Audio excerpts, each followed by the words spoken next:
안녕하세요. 복지 가득 세상TV입니다. 이번 영상에서는 다들 집을 구매하시거나 전세 또는 월세 등 짧게는 1년에 한 번이나 2년에서 4년에 한 번씩 부동산 계약을 하실 텐데요.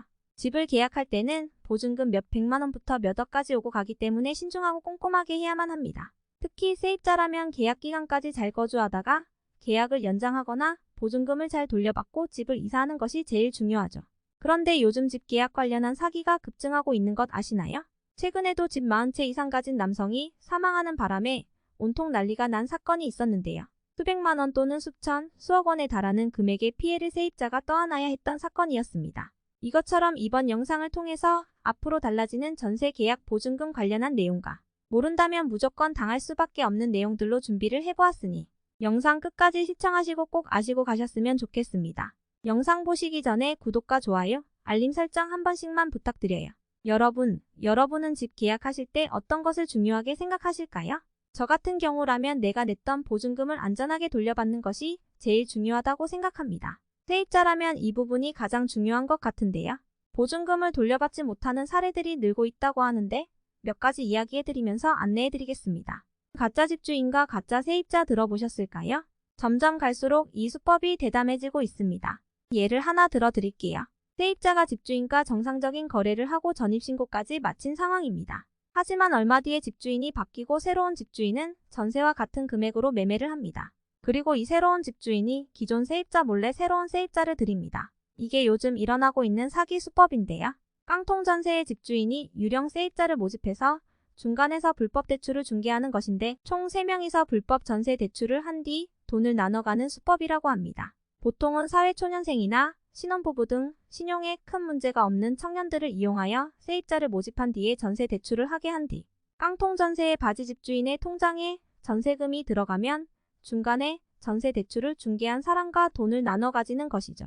이렇게 된다면 무슨 일이 발생할까요? 내가 계약한 집에 전혀 알지도 못하는 또 다른 가짜 세입자가 전입신고가 같이 되어 있다는 것, 그리고 애초에 전세 대출을 갚을 생각도 안 하고 있는 가짜 세입자. 이 가짜 세입자가 대출을 갚지 않거나 집 압류 같은 문제가 생겼을 때 내가 낸 보증금을 돌려받지 못할 수 있다는 것입니다. 우리가 집을 계약할 때 꼭 확인하는 것이 바로 등기부 등본이지요. 부동산 거래 시 꼭 확인해야만 하는 필수 서류입니다. 하지만 이 등기부 등본에 대해서 많은 분들이 잘 모르고 있는 것이 있습니다. 등기부 등본상으로 깨끗하다면 정말 문제가 없는 집일까요? 아닙니다. 그러면 만약 내가 직접 발급받은 등기부 등본이 위조된 것이라면 등기소에서 이 책임을 져줄까요? 그것도 아닙니다.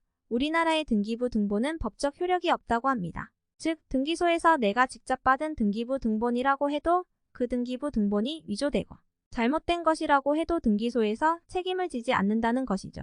등기부 등본은 공실력은 없다고 합니다.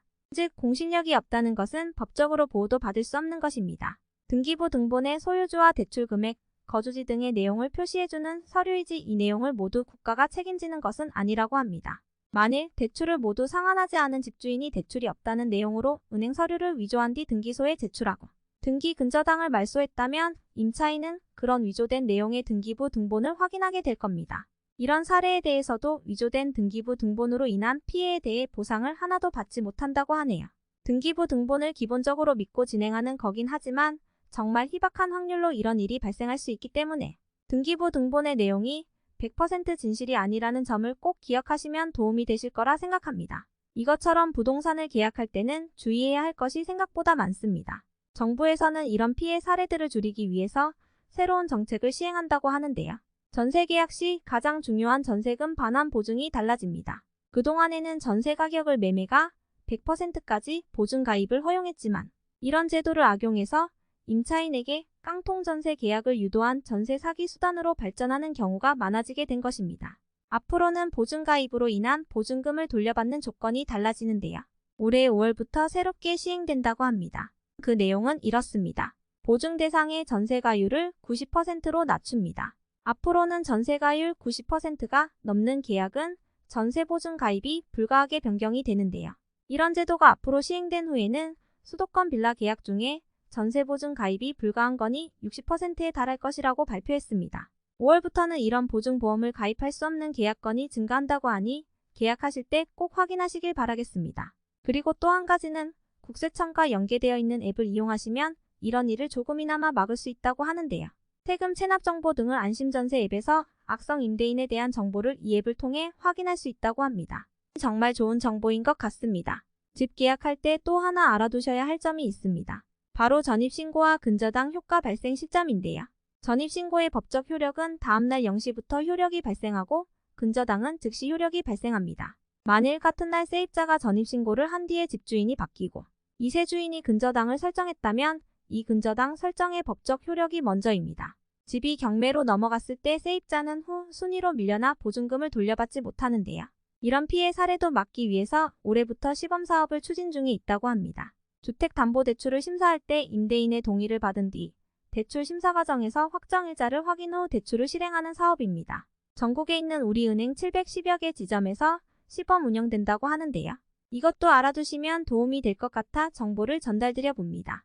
여기까지 보증금을 돌려받지 못하는 피해 사례와 전세 계약 시 조심해야 하는 사항들을 알려드렸는데요.